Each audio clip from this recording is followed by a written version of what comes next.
She responded saying pretty much the same thing she said when last they talked. That she loves him, and enjoyed their time together, but she can't lose me. I'm still the love of her life, but she'll always have a place for him in her heart. That they can still be friends if he chooses, but the physical relationship between them is over.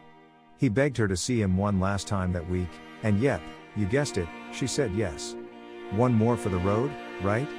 Who am I to say anything? That's what I did to her the previous night. Of course I added all of that to the archive I'd compiled. December 4th is when Phase 3, the final phase of Operation Shinobi Ghost started. The divorce papers were in hand. My new place or residence was set up. Now I had to slowly start moving me stuff out of the house. But first, I had to break the news to my boys. I called my oldest to the house that Friday night, had them join me in my office, and laid everything on that table. Not the specifics, but that their mother had been cheating on me for over a year, and I was going to be filing for divorce soon. My 17-year-old was especially shaken up by this, because he himself had recently experienced his first taste of infidelity. Yep, his first GF had cheated on him just 4 months prior. Seeing his heart broken a second time at the idea that his own mother was capable of doing this hit him hard.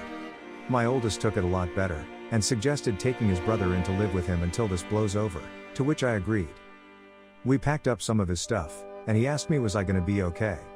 I told him yes, son. I'm going to be alright. And so are you. We're going to be alright. I promise. And then they were off. The hardest part was now over, and it was now time to arm the nukes. Over the next few weeks, day by day Oz would help me get a little of my most sensitive stuff out of the house. Gave him a list of all of the definite stuff to grab while Sue and I were at work and left him the spare key. This was all stuff Sue wouldn't notice was missing unless you told her it was gone. I'd also gotten a new phone and phone number, and told everyone who needed to know, Oz, Joey, Nina, my boys, Big Sis and my mother, my new contact info. Meanwhile, I'm keeping up the rows with Sue and she's none the wiser. Trickling bits and pieces of affection to her just to keep her off of the trail, whilst she's still in contact with Poss. Not to the extent that they've been prior, but there's still an emotional thing happening. The fog is faint, but it's still there. All the while, I gather everything, and I do mean everything. Every bit of data I've archived since I started the plan, call logs, texts, pics, emails, everything, and start making printouts. Folks, I must have spent over $1,500 on Staples supplies. Printer ink, paper, binders, the works. And I cataloged everything in order, from the beginning of the affair until that last bit 2 weeks ago, December 16th in the binders. 14 of them. I then put each one in a box, and gift wrapped each, addressing them to various people. My mother, my father passed 7 years ago, her parents, her 2 sisters, her brother, her HR department. Did I forget to mention Poss works for the same company, and there's an expressed rule against intercompany relationships because of the nature of what she does? Several of her friends, Poss and Poss's parents, lugged all of those duckers to the post office and shipped them all out December 16th. ETA for delivery, December 22nd to 24th. Perfect. So we're now at Christmas Eve. Sue comes home around the usual time, no idea if she'd seen Poss. I'd stopped tracking her on the app the 18th. Figure I'd gotten all the mileage I needed from it. As per usual, she showers, hangs out with me a bit, I blow her back out on the living room couch. I know, I'm a ducking asshole, and she turns in for the night. The final phase was upon me at long last. The nuke I'd been arming since June was finally about to launch.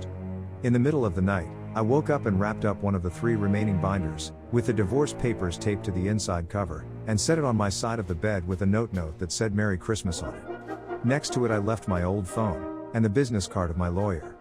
I packed up the remainder of my most needed items, enough to fill 2 backpacks, and I left my home, that I spent 23 years in, for the last time. That, my friends, was 1 week ago. To Sue I am completely off the grid. Gone. Shadow ghosted. She's blocked on FB, but still hasn't blocked me for some reason, so I'm keeping tabs on the fallout. It's absolutely glorious. My packages have reached everyone I sent them out to, and Sue is getting crucified.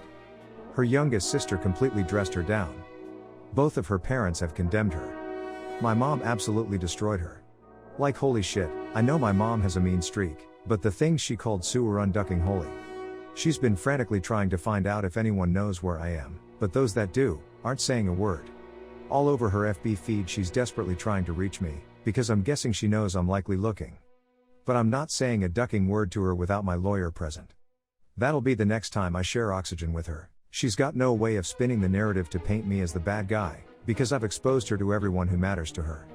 And from what a mutual friend who works in the same company as her, she and Poss apparently are being put on administrative leave as of tomorrow, so yay, chances are she'll be going into 2021 unemployed. As for the final 2 binders, well, one has been turned over to my lawyer as my final bit of evidence for my impending divorce, and the last one I put in my storage unit to be burned in Joey's fire pit when the divorce is final. Do I feel guilty about this? No. Not even in the slightest. 23 years I did right by this woman. I gave her the home she wanted. I gave her the family she wanted. I gave her the life I felt we both deserved, and I loved her unconditionally. Never have I faltered. Never have I strayed. Never have I even entertained the notion of breaking my vows. When an issue came up that I felt was affecting our marriage, I came to her and told her, and we sorted it out as best we could. She opted to find comfort in another man's bed. Rather than come to me and say she was unhappy with our time life at the time, she decided to step out with a young punk who gave her the tingles. So no, I have no sympathy for what I did, or for her. She can burn in hell for all I care. The most I stand to lose is my house, a car and maybe a couple $100 a month in alimony, but seeing as the divorce is filed under the statute of adultery and NYS is at fault, that might get waived with the insurmountable amount of evidence I've provided. As far as I'm concerned, she's dead to me and I'm never looking back. TL, Dr., wife of 23 years had a 1-year-long affair with a coworker 18 years younger than her. Pretended to be in an affair myself while collecting evidence of hers for the majority of 2020. Had divorce papers drawn up early fall. Compiled all the evidence in early December. Shipped binders full of the evidence to everyone near and dear to her to arrive around Christmas Eve. Left one binder with the divorce notice attached inside on my pillow, as well as my phone and lawyer's card as she slept Christmas Eve. Completely went off the grid on her as her life completely imploded the following days after Christmas. Quick edit, NYS is not fully at fault. Under certain circumstances a divorce can be filed at fault, of which my lawyer has informed me my case falls under. I'll be meeting the STBXW with her lawyer tomorrow. I'm guessing I'll just update here. Second edit, to the guy on YouTube and in my PM who said I got cucked for over a year, and all of my evidence will not be submittable in court claiming he's a retired pie with 20 years experience, you can duck right the duck off. Had a quick word on the matter with my lawyer earlier today, January 5, 2021, and everything provided outside of the phone calls are valid. Find something better to do with your time than harassing me, buddy. Comment 1. Holy shit, that's brutal. I just heard your story on YouTube, man. You got that patience and discipline of a kung fu master. I'm glad your son is getting the help he needs. As well as you are as well. I wish you good fortune and happiness in your future endeavors. I tip my hat cause that was what you had to do for you as well as your son. Comment 2. I 100% get it, she did you dirty and you got back at her. I only hope that the 2 boys of yours isn't torn between you and her. Seeing you not care a shred for her does not make them feel like they can't talk to one or the other as openly and feel like they have to be careful what they say around you, if they even still see her or care for her. Like you said, you get it, that's their mother. I hope one day you can at least put up with being around her for big events such as a wedding and they don't feel like they have to choose their beloved father or mother to attend. I say this not knowing anything about what they think or know just how I personally feel about my parents who has been fighting and talking about separating, and if I had to choose one side or the other, even though I really would rather than peacefully and mutually come to big events that I want to share with them both without a big scene. You say you feel nothing for her. Could you perhaps consider what I have said, as I could never talk to my parents about this myself if they separated, but I would feel so much better if they talk to me first. Some stuff I feel like I should not bring up, and your sons might feel the same. I'm a male as well. And I hope your life and your kids' life get better. I feel for your son 17 as something similar happened to me, although I feel like I am talking too much about myself, so I'll just shut up now and leave on this note. I hope you and your kids' life gets better. Comment 3. Honestly, doesn't sound like you loved her unconditionally. You loved her until she cheated. On other words, you loved her under one condition. We all duck up and make mistakes, some big, some small. But if my husband of 23 years cheats on me, I would never do this to him. Cheating does not take away from the 23 years he has given me. The happiness he has brought me and the love we shared. It would hurt, but I would have confronted him and decided if I wanted to work on it or not. Communication seemed to be what was missing here on both sides. What you did seems pretty evil, and I'm not surprised she tried to kill herself. I pray you find forgiveness for her and yourself in the future. I'm sorry this hurt you so bad you now feel like she could die and you'd care less. I wish I knew her info. I would send her some words of encouragement. She needs healing and support, and honestly, whether you admit it or not, so do you. Comment 4. Long read. I don't know you, but anyone who has read you post can empathize with the anger, rage and frustration. Caving with those emotions has a corrosive and toxic effect.